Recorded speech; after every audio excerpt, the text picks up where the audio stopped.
supaya kamu tahu sebagian dari mereka itu orang tuanya OPM. Mama saya meninggal. Kemudian kami diizinkan nengok ke Bali 1 minggu. Saya tidak sempat nguburin mama. Tapi dia itu mungkin kalau yang harusnya dapat uang itu adik saya. Karena apa, jujurnya nggak ketulungan, jujur banget, baik banget, agamanya gitu ya? kuat.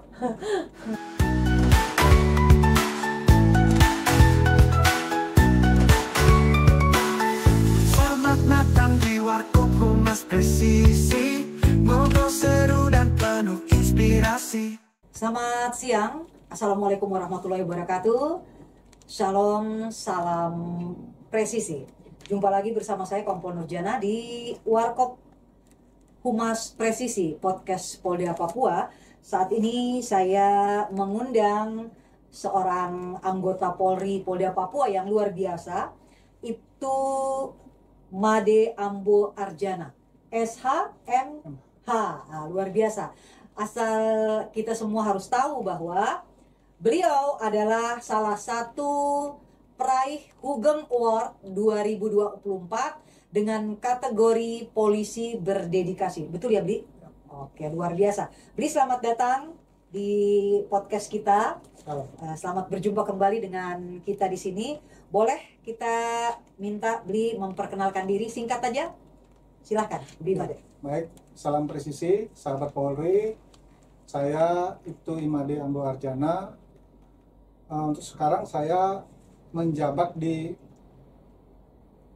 pejabat sementara Kasih Binturmas, Ditbimas Polda Papua. Binturmas ya? Ya. Kemudian lanjut Bli. Bli sebenarnya ini berdinas di Papua itu sejak kapan? Kemudian panjang nih pertanyaannya. Bli itu berdinas di Papua sejak kapan? Kemudian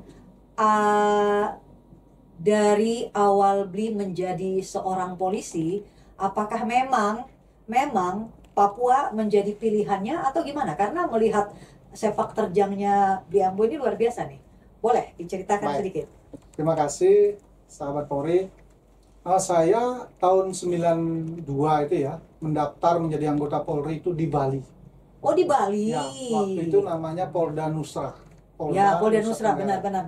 Saya mendaftar di sana dan setelah dinyatakan lulus, saya beserta 84 rekan saya lainnya. Jadi setelah terseleksi, dinyatakan lolos, kami beserta 84 teman-teman yang lain dikirim ke Polda Irian Jaya waktu itu namanya. Polda Irjaya? Ya, dikirim ya? Bukan dibuang ya? Bukan. Oh, dikirim untuk pendidikan di SPN Oh Jayapura. begitu, jadi lulusnya di sana, pendidikannya di SPN. Jayapura. Boleh dikasih tahu latar belakangnya apa tuh? Kok sampai bisa ada seperti itu? Saya pikir zaman sekarang aja tuh yang karena daya tampung SPN kita nggak muat, penerimaan rekrutmennya banyak, akhirnya diterima banyak pendidikan di luar. Kalau dulu mungkin tahu? Saya kalau latar belakangnya mungkin nggak tahu, tapi sebelum kita itu sudah ada senior kita gitu. yang dari Polda Nusra. Angkatan 8, angkatan 10 itu dikirim ke sini, Papua, ke Polda Irja. Polda Irja, Ya. benar. Jadi saya tiba di sini waktu itu 14 Agustus. Naik kapal 14 Agustus ya, naik kapal Dobon Solo. 14 Agustus 92 kami menginjakkan kaki pertama kali di SPN Jayapura. Kemudian mengikuti pendidikan waktu itu selama 11 bulan. Iya, benar. Setelah saya pendidikan, kebetulan saya menjadi lulusan terbaik waktu itu. Oh, jadi bakat-bakatnya udah dapat nih memang ya. Diminta sama Bapak Kapolda untuk membina adik-adik calon polisi yang lain dengan bertugas di SPN Jayapura. Oh gitu. Itu 92? 92. Berarti Bli Made ini angkatan berapa nih? Angkatan 11. Angkatan 11 ya. Ya. Dari 92 sudah berdinas di Polda Irja yang sekarang Polda Papua. Di mana saja itu, Bli? Boleh cerita kisahnya? 92 sampai 2015 itu saya di SPN. SPN Polda Papua sekarang Ya, nih. sekitar 23 tahun itu. 23 tahun di sana, mengabdikan diri di sana.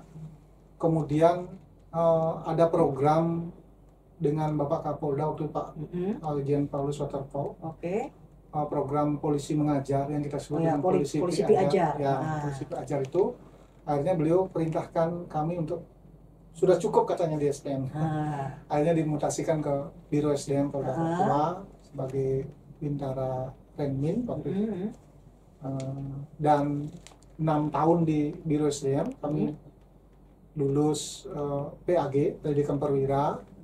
Tahun berapa tuh, Bli? 2017 akhir 2017 ya. Ya. Oke, pendidikannya di sini atau di Jawa? di sini. Oh, di sini. Di sini yang terakhir waktu itu. Oh, gitu. Ya, setelah Oke. saya sudah di Jawa. Di sini kemudian lulus, sebenarnya waktu itu Pak Karo SDM sudah panggil. Heeh. Beliau bilang, kamu karena masih muda, Mhm. kita udah janji yang perwira-perwira muda kita tempatkan di gunung. Heeh. Nah, beli siap-siap ke gunung. Nah, saya kan sudah biasa satgas, berarti sudah biasa di gunung. Jadi dengan senang hati siap Komandan. Nah, cuma waktu itu ada telepon dari Jakarta, Heeh. dari tim gitu, yang menanyakan bagaimana menangani atau solusi penanganan masalah-masalah Papua. Beli ini tergabung dalam Satgas atau gimana? Belum, waktu itu belum. Oh, belum. Waktu itu belum. Ah. Jadi waktu itu ini latar belakang. Jadi saya ditelepon bagaimana menangani masalah Papua. Akhirnya saya jawab dan beliau minta saya untuk membuat paparan. Membuat paparan. Sehingga begitu saya kirim paparan, besok paginya saya ditelepon. Beli paparanmu sudah diterima, kami tunggu kamu untuk presentasi di Jakarta. Oh, gitu. Jadi sore itu juga kami berangkat ke Jakarta pakai batik. Tiba Ini jam- udah perwira ya? udah perwira, Ah. baru perwira. Baru perwira muda. Baru muda. Nah, sumber Jakarta memaparkan hasil itu yang sama-sama dengan tim yang lain membentuk Satgas Papua. Satgas Papua, di dalam Satgas Papua itu ada satu bagian yang namanya Satgas Bimas Noken. Nah, itu saya sudah di Jakarta. Nah, setelah tersusun Satgas Bimas Noken, yang apa yang saya sampaikan di Jakarta kepada tim bahwa penanganan masalah-masalah Papua, kalau lihat kita konteks dari kita, dari polisinya, kalau saya menyampaikan apa yang menjadi dulu pernah programnya Pak Tito waktu Kapolda, yaitu mengulang lagi program Pak Muar Sipin dengan Bimas Pionir. Bimas pionirnya. Kalau kita jalan ke daerah, elaborasi beberapa kegiatan, saya yakin kok masyarakat dekat dengan kita. Nah, itulah yang saya sampaikan di Jakarta. Nah, setelah itu disetujuilah di sana. Disusunlah Bimas Pionir ini yang kita rubah menjadi Satgas Bimas Noken.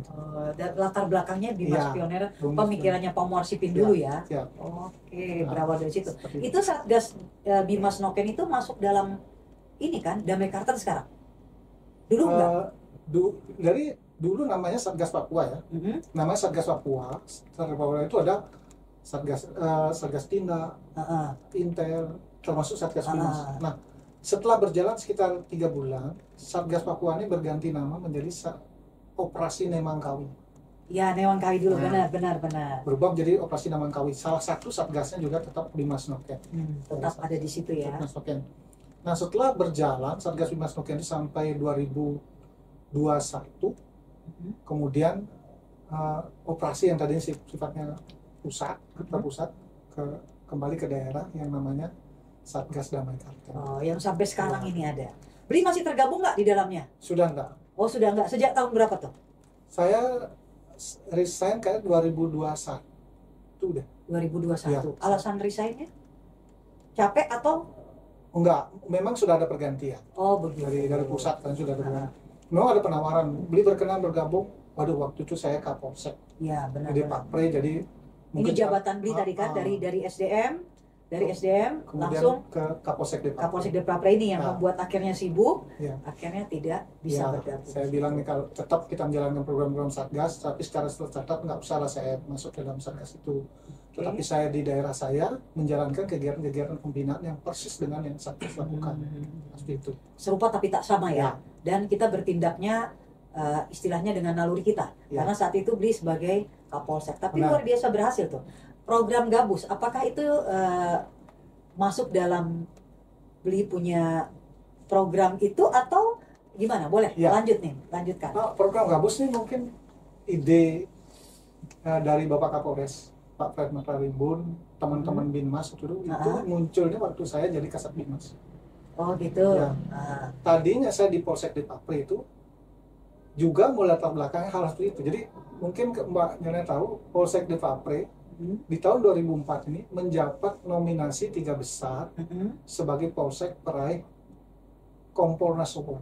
Luar biasa ya. Ya, Luar itu biasa program-program yang diakui waktu itu yang saya bangun. Ya, karena bangun program waktu itu, kita bangun program persis seperti Bimas Noken. Di situ juga saya membuat rumah belajar. Nah, kenapa saya membuat rumah belajar? Ini latar belakang gitu, Pak. Masyarakat yang punya masalah itu datang ke saya, padahal mereka ini sudah punya anak tetapi belum nikah. Belum nikah. Apa hubungan orang belum nikah dengan ini? Makanya kok beda ya, belum nikah, beli bentuknya polisi belajar, rumah belajar. Ternyata mereka memang tidak tahu mereka administrasi, baca dan tulis. Saya prihatin. Buta aksara memang. Buta aksara. Oh gitu. Nah, kemudian mereka nggak tahu, datang ke saya, Pak Kapolsek, saya sudah bosan, tolong Pak Kapolsek ceraikan saya. Jadi ketawa tapi sebenarnya hati menangis, kasihan masyarakat kita. Akhirnya disitulah saya membuat program-program polisi piajar. Nah, polisi piajar. Saya dipanggil sama Kapolres, masih Kapolsek Depapre, dipanggil sama Kapolres. Berapa tahun dia jadi Kapolsek? 1 tahun. 1 tahun, tapi banyak yang dibuat ya. Sudah dalam jangka waktu 1 tahun, tapi yang diperbuat untuk masyarakat luar biasa tuh. Nah, dipanggil Kapolres, diajak diskusi. Beli, kita mau buat kegiatan untuk buta aksara. Wah, bagus sekali. Itu masuk sebenarnya dalam kegiatan polisi piajar. Kita bilang begitu. Tapi di sini kita memberi nama apa? Itu nama itu dari anak Bimas sebenarnya. Gabus. Awalnya Gabus Tentani. Iya, saya pernah dengar tuh pertama. Karena ciri khasnya di sana, ya. Gastor malah. Gerakan baca tulis. Apa namanya? Tanpa ijazah gitu pokoknya. Akhirnya bersama Kapolres bilang, Pak Kapolres, sudahlah Gabus saja biar lebih. Akhirnya kita buatlah program Gabus itu. Itu memang murni Pak Kapolres dan teman-teman Bimas. Nah, saya cuma jalankan. Seperti itu, Mbak. Waktu itu Beli sudah jadi Kapolsek Depapre? Sudah. Gabus ini. Kasat Bimasnya siapa tuh waktu itu? Kasat Bimasnya Pak Elias Endah. Oh ya, Pak Elias ya, ada. Tapi nggak lama, belum terbentuk juga Gabus itu. Saya dimutasi dari Polsek Depapre menjadi PS Kasat Bimas. Langsung terbentuk. Langsung tambah jadi gitu kan? Karena oke begitu. Terus ini Beli, waktu Beli ke Sentani, pindah dari SDM ke Sentani, itu boleh diceritakan apa? Maksudnya apa yang bisa Beli ceritakan di sini? Kalau dilihat Sentani kan masih masuk, tidak terlalu tertinggal amat sih, tapi kok bisa Beli mencetuskan yang tadi tuh Gabus tuh, gerakan baca tulis, kok nggak dilihat lagi yang tadi pertama latar belakangnya orang nggak nikah. Memang kalau kita lihat di Papua ini banyak terjadi pernikahan tanpa istilahnya sah secara negara. Tapi kok yang muncul di kepala Beli itu bisa baca tulis tuh. Itu apa yang buat gitu? Kok nggak seperti mengajarkan tentang undang-undang apa, tapi kok baca tulis yang dikejar dulu tuh. Boleh. Memang waktu dari Kapolsek itu ya, saya dapat banyak menyelesaikan masalah. Polsek saya juga dapat apresiasi dari Kompolnas waktu itu karena 100% dengan restoratif justice. Oh gitu. Penyelesaian permasalahannya paling banyak dengan restoratif justice. Bukan paling banyak, semua saya selesaikan satu-satu. Oh gitu. Ya. Itu berarti ilmu ini dong, ilmu apa tuh, Polmas? Iya. Iya kan? Oh, ilmu Polmas yang dipakai itu, seperti itu. Kenapa begitu? Begini Mbak, kenapa kok larinya kok baca tulis begini? Jadi ada masyarakat yang punya masalah, saya sudah memberikan pemahaman. Masalah ini antara mama dengan anaknya. Anaknya ini usir mamanya. Kenapa usir mamanya? Karena dia merasa dimarahin terus sama mamanya, dan dia merasa rumah itu dia punya karena dia yang buat dari cari kayu di hutan. Lapor ke polsek. Bapak, ini saya diusir sama anak saya. Anaknya, ini mama saya, dia marah-marah satu, dia pukul-pukul saya seperti ini. Jadi pergi sudah dari rumah itu, rumah saya punya. Saya bingung. Kamu nih mamanya dia? Ya benar kamu mamanya, benar. Ini mama kamu ya? Saya tanya yang perempuan, ada anak laki-laki. Iya Pak Kapolsek. Ini mama kamu benar. Kenapa kamu berkelahi anak dan mama begini? Habis dia menjelaskan terus begitu. Akhirnya saya kebetulan di samping polsek itu ada anjing lagi beranak. Saya ajak mereka dua ke sana. Kamu dua ke sini. Itu anjing lagi beranak. Kamu laki-laki, ambil anaknya anjing tuh. Oh jangan Bapak Kapolsek, nanti mamanya induknya gigit saya. Kalau begitu mamaku yang ambil. Bapak Kapolsek, nah mama sudah tua nanti digigit anjing lagi. Loh, kamu lihat tuh, anjing saja kalau kita ambil anaknya, induknya marah. Ini malah kau mama dengan anak berkelahi. Tidak boleh, harus saling melindungi, saling menyayangi. Mengerti kamu dua? Oh, Bapak Kapolsek kami mengerti. Kalau begitu kita kembali ke ruangan.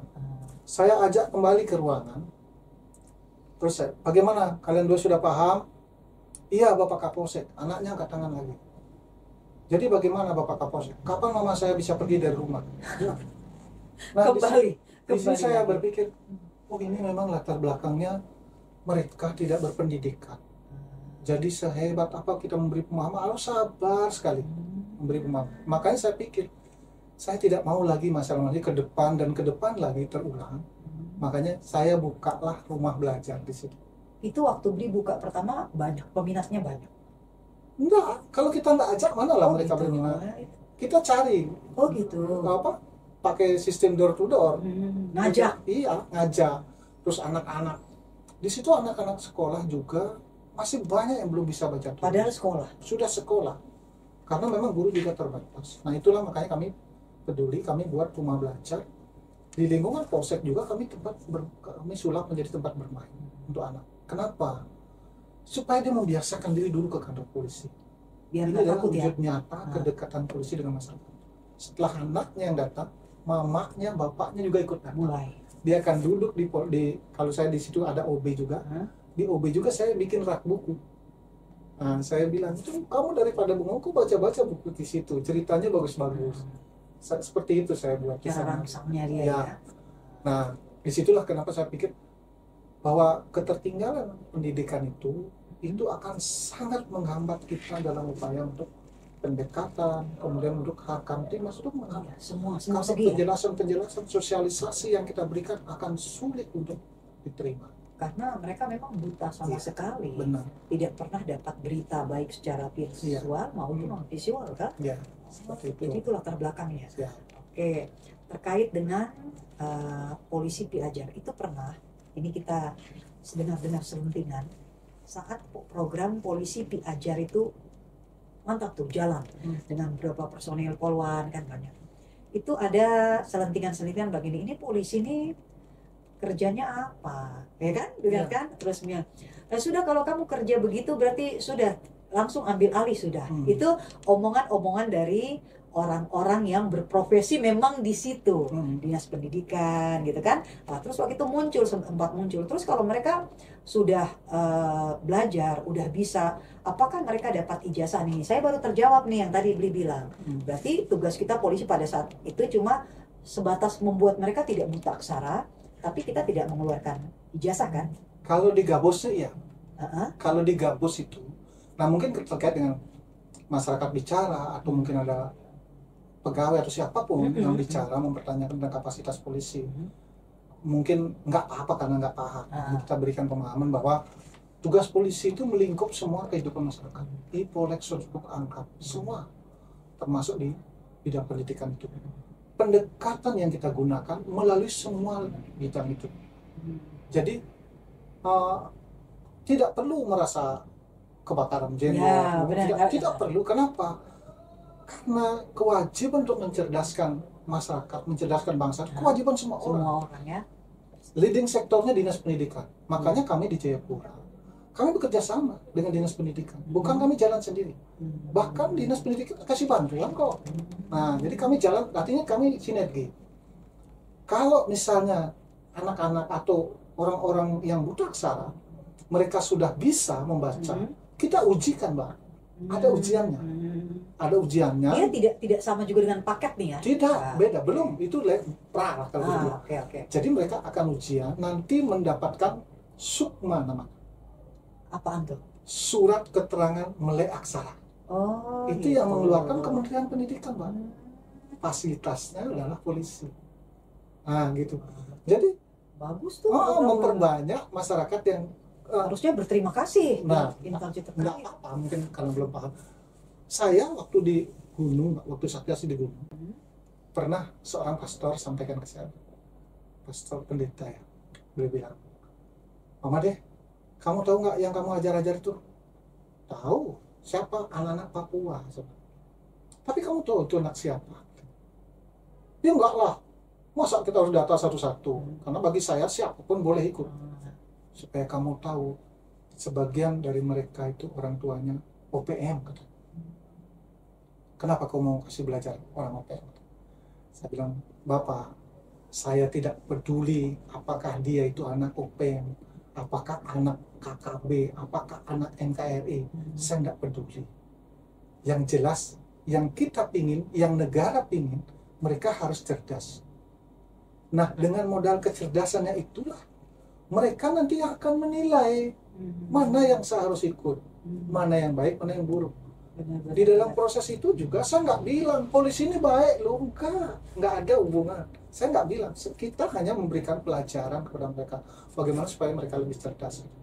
Atau boleh dibilang kita membantu program dinas pendidikan, bukan juga kita mengambil alih ya? Enggak, sama sekali enggak. Karena kita nggak punya kewenangan, tapi kita membantu. Nah, kenyataannya di Jayapura itu anak-anak kami Poluan ini luar biasa. Mungkin kalau boleh saya minta kepada pimpinan, tolonglah anak-anak kami di Jayapura diperhatikan, terutama Poluannya itu. Ada laki-lakinya, babin kami luar biasa. Kalau boleh dibilang berkorban, ya itu sudah. Gitu ya? Iya. Kenapa kan saya bilang luar biasa? Mereka ngajar bukan cari tempat khusus, Mbak. Di bawah pohon. Mereka ada Duduk-duduk mama-mama yang jualan pinang. Dia duduk di sampingnya di situ. Kalau mama lagi jualan, berhenti dulu belajar. Nanti kalau sudah kosong, kita belajar lagi. Kalau saya tahu tuh, karena laporan-laporan dari Poluan di Sentani, kita lihat foto-fotonya mereka, kemudian kita bantu untuk viralkan. Itu memang terlihat seperti itu tuh. Makanya mungkin itu saya nitip kepada pimpinan itu, anak-anak kami di Jayapura itu ikhlas banget. Jadi bukan cuma mereka buang waktu, tapi juga materi. Jadi kadang dengan apa yang kita punya, kalau tidak ini apa istilahnya, tidak didukung dengan dinas, tapi memang sudah panggilan ya, yang tadi Bli bilang, dan sudah berkecimpung di situ, kayaknya memang ada kebahagiaan tersendiri begitu kita berbaur dengan masyarakat, terus melihat senyum masyarakat. Mungkin begitu ya yang ingin disampaikan ya, karena bebas ya seperti itu. Baik Bli, terima kasih. Ini kita melangkah pada pertanyaan berikut, ini tentang penghargaan yang didapatkan. Boleh diceritakan sedikit? Penghargaan Hugeng Award itu tiap tahun kan?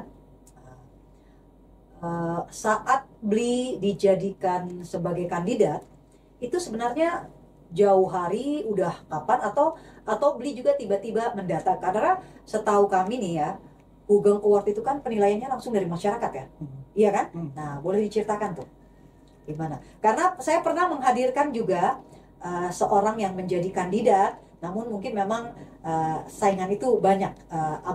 Bribtu Amaret ya. Nah, itu pernah kita hadirkan, namun kategori itu lepas dan diambil di Papua Barat. Dan saat ini Bli duduk di sini juga terkait dengan itu polisi berdedikasi. Boleh diceritain awal mulanya Bli dengar sentilan itu dari mana? Karena kan bukan penilaian Polri tuh, dari masyarakat. Apa waktu Amaret saya tanyakan, Amaret kamu ini, ibu saya juga tidak tahu, hanya pas di IG ada bilang ini, wah kamu saya jadikan ini, ada bunyi gitu lah. Kalau Bli gimana tuh? Ya, mohon izin, saya tahun-tahun sebelumnya di penganugerahan Hugeng Award tahun-tahun sebelumnya itu kan panitia dan tim itu selalu visitasi ke lapangan, dia ngecek ke lapangan, betul nggak orang ini gitu. Itu panitia tuh apa? Khusus atau memang panitia khusus memang? Khusus. Ada yang kita nggak tahu. Ada panitia itu, ada dewan pakar. Kita nggak pernah tahu. Oh gitu. Jadi panitia itu yang sebelum bukan penilaian saya, tapi penilaian yang itu 2021 ya mulainya, kalau nggak salah sejak Pak Listio Sigit itu. Hugeng Award kan zamannya Pak Listio ya. Dan penyelenggaranya bukan Polri kok. Benar, memang bukan Polri. Terus waktu mereka datang itu mereka ngontak saya, Bapak kami mau visitasi, mohon dibantu difasilitasi gitu. Waktu itu yang diajukan kan personil lain, tapi begitu mereka visitasi ke lapangan itu mereka udah ngomong, ini harusnya Pak Made yang maju. Sudah dari 3 tahun itu sebelum saya dapat ini. Oke. Saya bilang enggak. Kenapa enggak? Kami dengar dari masyarakat. Saya bilang yang saya lakukan adalah perintah atasan, bukan inisiatif saya. Jadi saya tetap berpegangan sesuai perintah, yang gitu. Nah, kalaupun saya maju sekarang, sesungguhnya saya juga nggak tahu kalau ini mau maju di Hugeng. Waktu itu dari SDM itu minta data. SDM sini? Ya, Oke. SDM minta data, minta ke Kapolres panggil saya, Beli ada minta data ini. Silakan komandan. Apa yang ini? Ya sudah, kita isi sesuai data aja. Kita isi sesuai data, kemudian kirim. Saya tahunya justru setelah masuk ke 15 besar. Masuk 15 besar. Itu tahunya atau apa? Ada notifikasi khusus yang masuk ke HP? Enggak, link berita. Begitu. Link berita Humas Polri itu. Dari Detikcom. Ya, Detikcom. 15 besar. Ada nama saya di situ. Ternyata saya dinominasikan itu. Gitu. Padahal sebenarnya itu orang Papuanya ada berapa waktu itu beli lihat? Maksudnya saya, bukan orang Papua, dari Polda Papua. Ada berapa tuh? Saya nggak tahu. Oh gitu ya? Enggak. Karena teman-teman beli ada nama. Saya kan istilahnya gini. Jujur saja, kami kerja itu bukan nyari penghargaan. Betul. Jadi apa nih? Penghargaan bukan tujuannya. Melaksanakan saja seperti air mengalir gitu. Biarkan masyarakat yang menilai dan ternyata. Kalau memang dianggap layak, ya sudah. Kalau enggak dianggap layak pun kami nggak akan tersinggung, akan marah. Emang kami nggak ada mengharap seperti itu gitu. Jadi kerja aja. Nah itu. Jadi lebih ini lagi setelah saya dapat link berita dari Detikcom itu bahwa saya masuk 3 besar. Kasih ucapan selamat beli, sampai jumpa di Jakarta. Ada apa ini ya? Sebenarnya belum, saya juga nggak terlalu pede gitu, wah nanti saya yang dapat, enggak. Tapi dapat notifikasi khusus? Iya. Oh gitu, kalau sudah ada notifikasi khusus berarti udah pasti tuh. Iya. Kan? Kemudian kita lihat nih Bli, itu luar biasa nih. Yang maju dari Papua ini bawanya bednya Bimas tuh. Kemudian dari Papua Barat juga lihatnya bednya Bimas, luar biasa Pak Dir Bimas ini ya, luar biasa banget.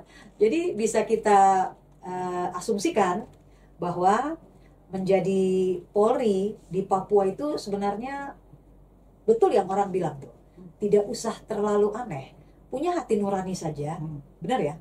Punya hati nurani saja untuk menghadapi masyarakat di Papua ini.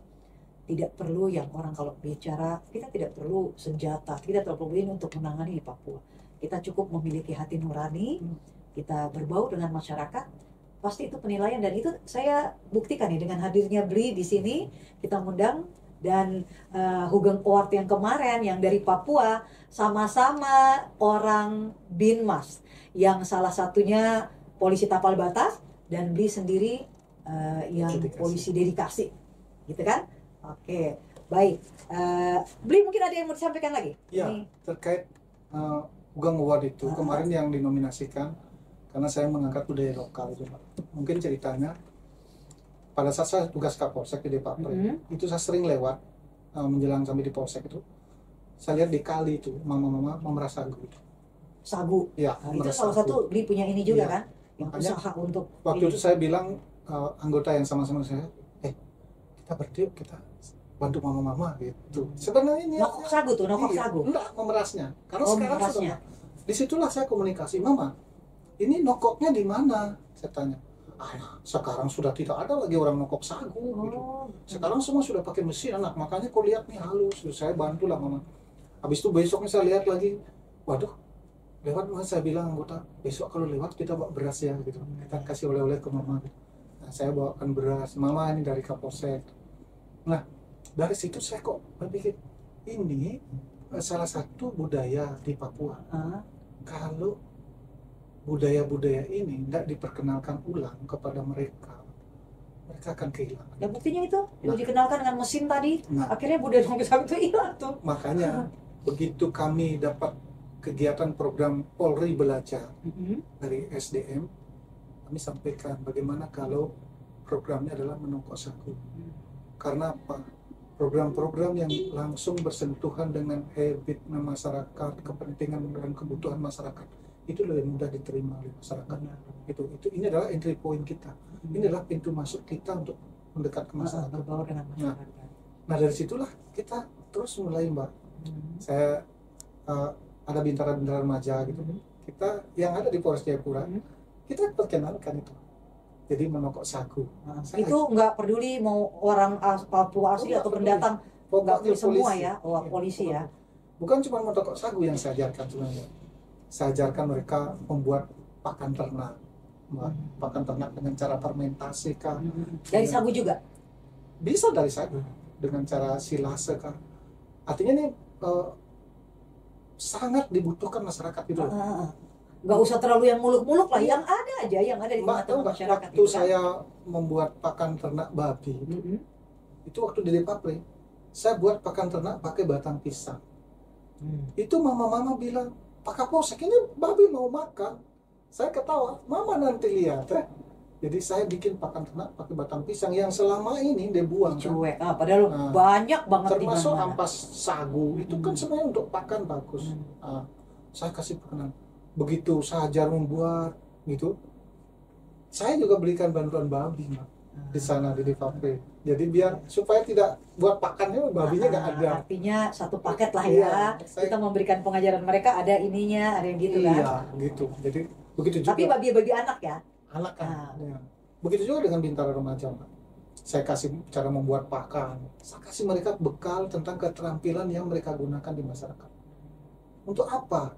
Ini sudah saya bilang, inilah entry point, pintu masuk kita untuk mendekat. Memang kalau datang ke masyarakat, kalau kita terampil kan hebat. Benar. Mari Bapak saya bantu, mari Mama saya bantu. Jadi nggak omdo ya, omong doang. Tidak datang lipat tangan, gitu kan. Jadi berani menegur, tapi harus ada solusi yang diberikan. Mungkin seperti gitu ya. Iya, termasuk membuat, saya ajari waktu itu membuat pupuk cair organik. Saya ajari. Tanaman tuh? Iya. Itu ilmu itu beli dapat dari mana tuh? Ya belajar dari pakarnya. Oh gitu, berarti memang ada salurannya kan? Iya, belajar karena saya pingin punya ilmu yang bisa dipakai di masyarakat. Gitu aja. Dan saya pingin sekali polisi-polisi kita itu nggak sombong di masyarakat. Jadi mereka mendekat dengan apa namanya? Lebih humanis. Dengan budaya setempat, dengan habit lokal, gitu. Local wisdom. Kearifan lokal. Tapi selama beli bertugas itu, dia merasa itu mumpuni ya, mumpuni sangat, banget. Sangat Mbak, sangat. Saya nggak usah jauh-jauh sudah. Waktu di Depapre itu, saya ajak mama-mama kumpul untuk bikin pakan. Saya ajak mama-mama yang ada kelompok tani yang udah bubar dulu. Saya kumpulin lagi Mbak di sana waktu di Kapolsek. Kenapa bubar? Itu Bapak lihat lahannya udah ada yang ngurusin harusnya. Oke. Besok kita kerja, saya kerahkan semua anggota Polsek. Saya perintahkan, di piket hanya 2 orang, yang lain semua buat cangkul dengan skop. Kita bantu mama-mama. Dinas pionir nih kita. Iya. Saya bantu mama untuk nyangkulin, siapkan lahan untuk bikin bedeng Mbak. Masa masyarakat nggak senang? Apa masyarakat marah kalau begitu?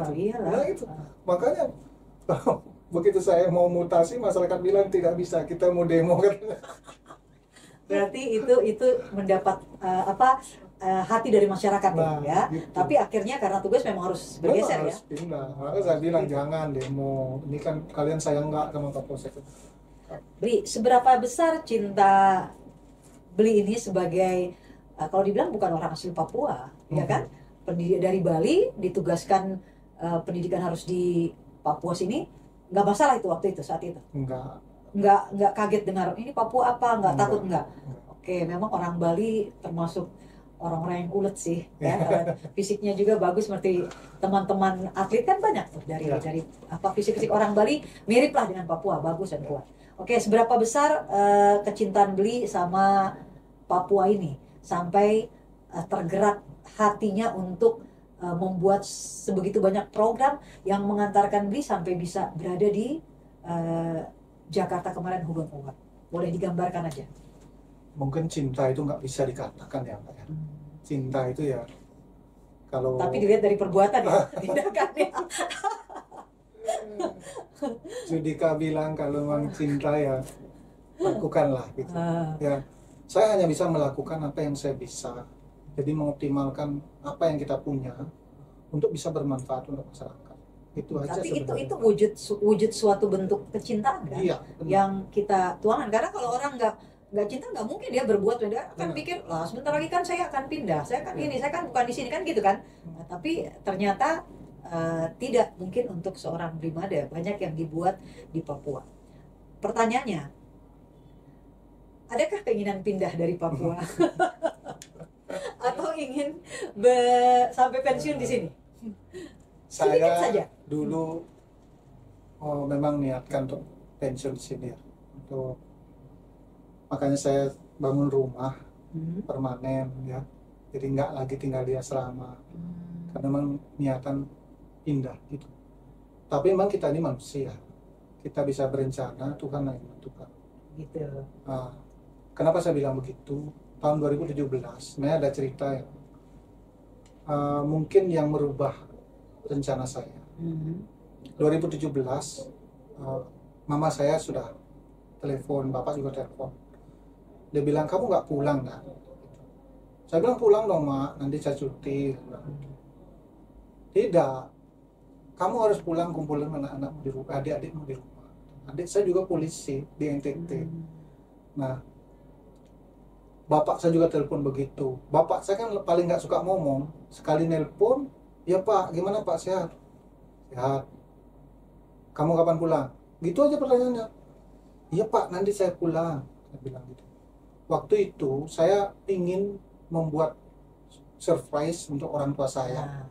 Karena saya baru lulus menjadi perwira gitu. Saya ingin mau tunjukkan di dia ini loh mak, anak petani itu bisa jadi perwira. Gitu. Okay. Saya simpan-simpan tuh, tiba-tiba dapat telepon dan dipanggil ke Jakarta untuk membentuk Satgas itu. Satgas Papua yang kemudian berubah menjadi Operasi Nemangkau itu. Nah, pada saat kami di Jakarta nyusun Satgas, mama saya meninggal. Mama saya meninggal. Kemudian kami diizinkan nengok ke Bali 1 minggu.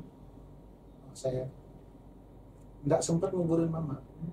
Karena begitu saya tiba di Bali, sudah sore, mama saya sudah harus dalam kubur.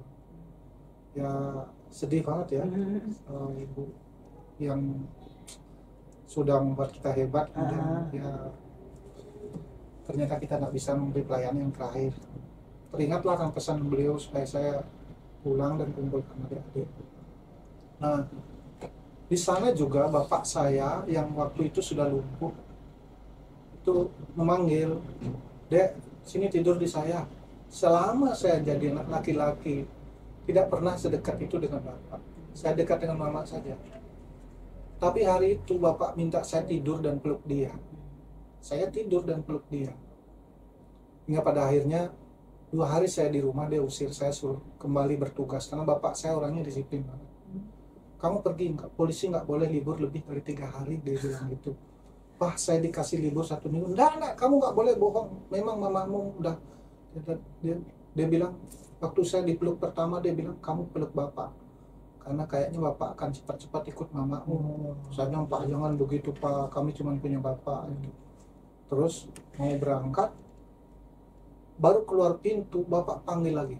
Dek, kalau saya di Bali dipanggil kakek. Dek, saya balik lagi. Iya kan Pak, saya tinggal dulu kan, saya bilang. Tidak, kamu tetap berangkat. Tapi baju yang kamu pakai tadi malam mana? Katanya.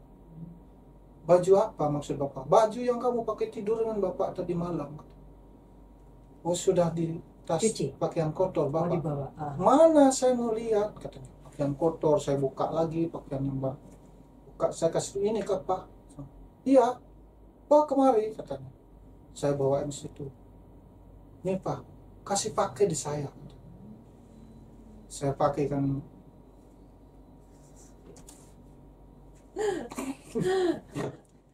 Koalis jadi dan itu. Ya. Saya pakaikan bapak. Kemudian saya tinggal ke Jakarta untuk tugas itu, Satgas. Kemudian kira-kira 2 minggu di Jakarta, kami balik ke Papua untuk persiapan untuk pelaksanaan Satgas itu.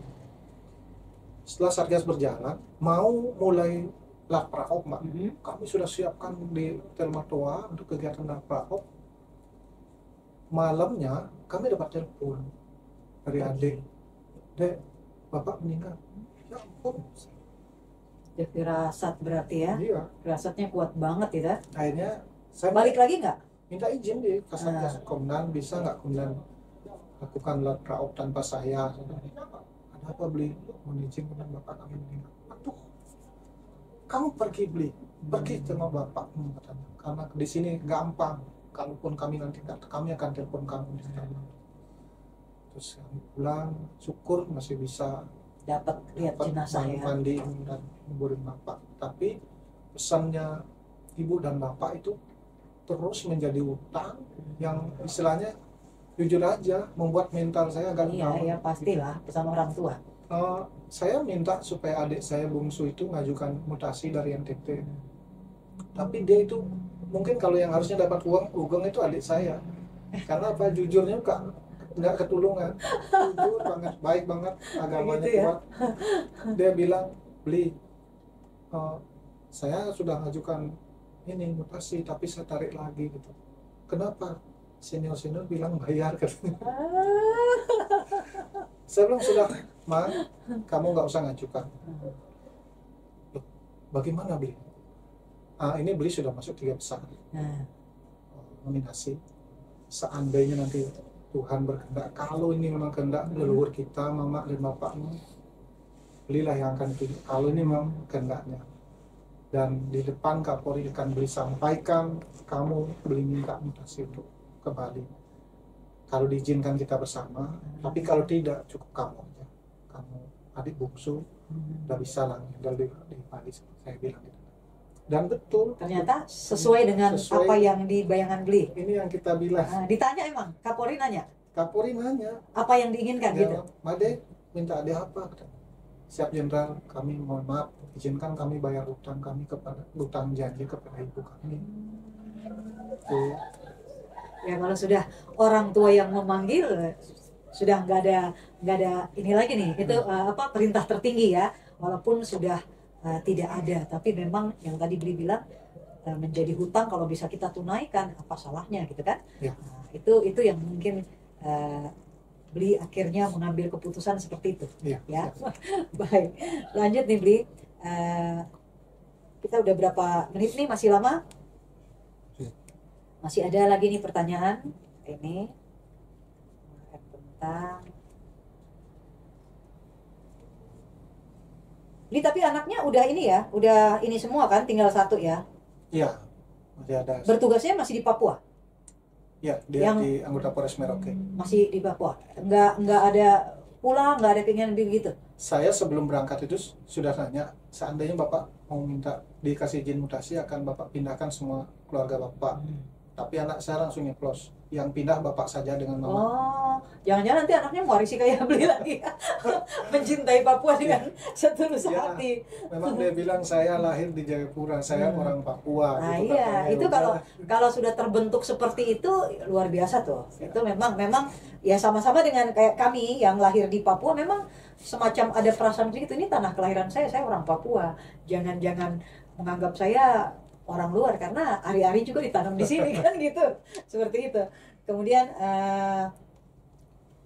boleh nih Bri di akhir-akhir acara suka duka selama Bri bertugas dan akhirnya memutuskan untuk mengajukan mutasi nanti dari Papua. Setidaknya ada yang bisa diceritakan suka duka bertugas di Papua sampai dengan saat ini Bri berada di sini, boleh? Mungkin yang sukanya adalah masyarakat Papua itu banyak kan polos ya. Saya ke pedalaman, banyak orang cerita masyarakat di pedalaman sana kejam apa sih. Tapi saya sampai di sana justru banyak mereka yang melindungi saya, Mbak. Apa saya bilang melindungi itu maksudnya gimana? Jadi saya macam kegiatan pemberdayaan di masyarakat itu, saya tinggal di rumah masyarakat begitu. Nanti kalau mau ada hal-hal yang membahayakan, justru mereka yang Kasih tahu. Mereka bilang, anak nanti kamu pindah ke rumah sebelah. Kenapa Mama? Kamu pindah aja dulu, kamu ikut aja. Nah baru kalau melihat kejadian ada penyerangan gitu. Nah itu baru dia bilang, itu karena kami lihat. Jadi apa ya, mungkin KKB pemusuhan sama polisi sama TNI, tapi masyarakat tidak. Oh gitu ya. Saya merasa masyarakat mungkin kita perlu banyak edukasi, perlu banyak sosialisasi. Tapi yang paling penting adalah kalau kita punya program itu konsisten. Ya, Konsisten benar-benar maksudnya setuju, saya setuju. Jangan asal mencari namanya gelontorkan, Iya. nggak tahu ini nanti siapa yang lanjutkan. Iya. Benar-benar saya setuju dengan Jadi itu. program-program pemberdayaan kepada masyarakat itu mesti diteruskan. Karena apa? Sumber konflik itu yang utama itu ekonomi saja. Jadi mereka tidak punya, tidak mampu. Jadi mereka terkadang ikut saja orang bilang apa. Nah, kemudian yang kedua adalah pendidikan. Iya, yang Jadi tadi kegiatan polisi bilang di awal yang tuh ya. turut serta di dalam kegiatan pendidikan jangan dihentikan. Ya. Saya meskipun saya tugas di mana saja, kalau saya sudah rasa rindu pingin sekolah, ingin ngajar, saya pasti pergi. Dulu saya di SDN sini, saya sudah kangen sekali ketemu anak-anak. Saya telepon Kapolsek Nimuka. Saya bilang, kawan, siapkan sekolah, saya mau ngajar. Kenapa? Inilah jiwa, namanya jiwa-jiwa guru ya. Harusnya memang jadi tenaga pendidik, Bli. Siap. Harusnya ya panggilan-panggilan jiwa itu kan nggak bisa di ini kan. Iya. Harusnya memang berkecimpung dengan maksudnya di bagian-bagian pendidikan yang bisa Ya. mengembangkan ide-ide apa inovasi untuk keberlangsungan masyarakat itu kan. Ya. Oke, itu tadi sukanya. Ya. Ya. Dukanya. Mungkin kalau dukanya sebenarnya saya melihat bahwa Papua ini adalah mempunyai potensi yang sangat besar ya. Dalam bidang segala hal, Segalanya. sumber daya alam, Oke. manusia dan segala macam.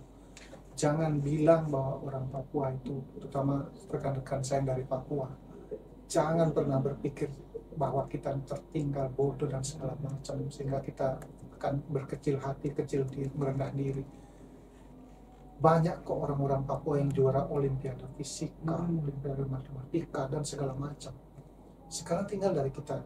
Yang buat saya sedih adalah banyak masyarakat kita yang justru dari yang terpelajar kemudian membuat pernyataan-pernyataan menjudge gitu. iya, menjudge. menjustifikasi bahwa kita di sini buku, seolah-olah kita ini lumpuh dan tidak bisa berbuat apa-apa, seolah-olah kita ini perlu dibantu tuh sehingga apa namanya inisiatif dan kreatif kita tuh kurang. Ada semacam jiwa memang menjual kita nih serba kekurangan kayak gitu kan, untuk menaikkan sebenarnya menjual ketertinggalan. Iya, itu maksudnya itu yang bilang. Pokoknya itu yang bikin kita sedih. Makanya kalau ada Pak Tito bilang nanti kalau kok ke masyarakat marah sama kamu, kok nggak boleh balik marah. Kenapa? Inilah hutang kita, hutang dari generasi-generasi sebelum kita yang membiarkan masyarakat ini tertinggal. Nah sekarang kita menjadi polisi, kita makan di daerah ini. Apa yang bisa kita buat, terutama teman-teman saya polisi, apa yang bisa kita buat? Kita tidak bisa menempatkan diri polisi dan masyarakat menjadi bagian-bagian yang berbeda. Benar. Kita adalah bagian dari mereka juga bagian dari kita. Itu yang perlu ada di mindset kita, sehingga apapun yang ingin kita lakukan, orientasinya adalah kita dan masyarakat bersama Ya, berdiri sama tinggi, duduk sama rendah ya. ya. Itu saya setuju pendapat seperti itu. Aplaus juga buat Bapak C1 kita yang saat ini bagaimana beliau sebagai orang asli Papua juga berusaha mendorong tuh. Salah satunya dengan dia merekrut penerimaan putra Papua yang sumber-sumbernya diambil dari berbagai daerah untuk dijadikan polisi. Dan betul yang tadi dia bilang, kita nggak boleh marah, kita nggak boleh. Itu yang tadi itu utang kita tuh. Akibat generasi kita tinggal ini ya, kita harus legowo seperti itu ya. Baik. Jadi kita bincang-bincang lumayan. Terakhir kami ingin dengar dari ini langsung seorang Made Ambu Arjana sebagai peraih Hugeng Award, pesannya untuk generasi muda khususnya, ini langsung tanda kutip nih, khususnya masyarakat, bukan masyarakat, Polri yang pendatang ya, karena kita kan ini eranya apa-apa kita harus memang melihat situasi saat ini, apa-apa kita harus legowo. Ini masanya Papua, jadi Papua mereka harus kita maju, harus pokoknya segala macam seperti itu. Nah, pesan Bli nih sebagai seorang pendatang yang dari jauh dari Bali bertugas di sini tapi mampu untuk menunjukkan dedikasinya kepada masyarakat Papua dan mendapat tempat di hati masyarakat Papua, terbukti dengan Bli meraih Hugeng Award. Pesannya untuk adik-adik yang baru-baru bertugas, khususnya mereka yang pendatang. Baik, untuk adik saya, anak-anak saya, anggota-anggota baru, ingat pepatah mengatakan di mana tanah dipijak, di situ langit dijunjung. Itu bukan semata-mata pepatah. Jadi sekarang Anda ada di Papua, melihat masyarakat, jangan mengkotomi ini pendatang dan ini orang Papua. Setuju. Terutama dari segi perlakuan. Karena kaki kalian berpijak di sini, maka disinilah budaya dan segala macamnya harus dijunjung.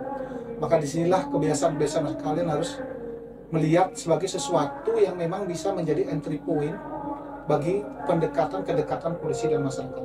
Kita punya tugas untuk terus building, membangun lagi kepercayaan masyarakat kepada Polri. Jujur, masyarakat Papua sesungguhnya percaya kepada Polri. Kalaupun ada yang tidak, mungkin sebagian kecil. Ya. Polisi bagus ini. Kalaupun ada yang jelek, itu mungkin hanya sebagian kecil. Ya, kita harus membangun lagi kepercayaan itu. Kita harus merebut lagi hati dan pikiran masyarakat. Ya, supaya apa? Karena menjaga keamanan ketertiban, leading sektornya memang Polri. Tetapi kita tidak bisa bekerja kalau masyarakat tidak mau bekerja sama. Benar. Tidak ada kepercayaan masyarakat, no itu. Tidak ada kepercayaan, kita nggak bisa kerja sama. Iya, benar. Dari itu untuk adik-adik sekalian, hilangkan mindset yang memilah-milah antara pendatang dengan orang Papua, atau memandang orang Papua atau orang asli dengan pandangan yang berbeda dari kaum Manado pendatang. Jadi harus di mana tanah dipijak itu dipraktekkan, jangan cuma sebagai teori. Di sini kita makan, di sini kita mendapatkan rezeki, dan di sini pula lah kita harus menabur kebaikan-kebaikan untuk kepentingan masyarakat. Ayo kita bangun bersama masyarakat Papua. Oke, luar biasa. Terima kasih Bli Made Ambu Arjana yang sudah bersama kita kurang lebih hampir 1 jam lah dari kali ini ya. 1 jam. Terima kasih kiat-kiatnya. Bangga kami memiliki seorang anggota Polri yang bertugas di Papua yang meraih Hugeng Award dengan kategori polisi berdedikasi, dan semoga apa yang beliau tadi sampaikan kepada kita didengar oleh Sobat Polri semua itu mampu untuk menggugah nurani dan hati kita untuk bisa berbuat lebih banyak kepada masyarakat Papua di mana kita berdinas, atau kata-katanya kita mencari makan di sini. Dan itulah kata-kata yang tadi disampaikan, di mana bumi dipijak, disitulah langit dijunjung. Apa yang menjadi adat budaya di situ, itulah yang harus kita pertahankan dan lestarikan. Demikian, terima kasih. Saya Kompol Nurjana dengan Bli Made Ambu Arjana saat ini mengucapkan terima kasih kepada Sobat Polri, dan akhirnya wassalamualaikum warahmatullahi wabarakatuh. Shalom, salam presisi.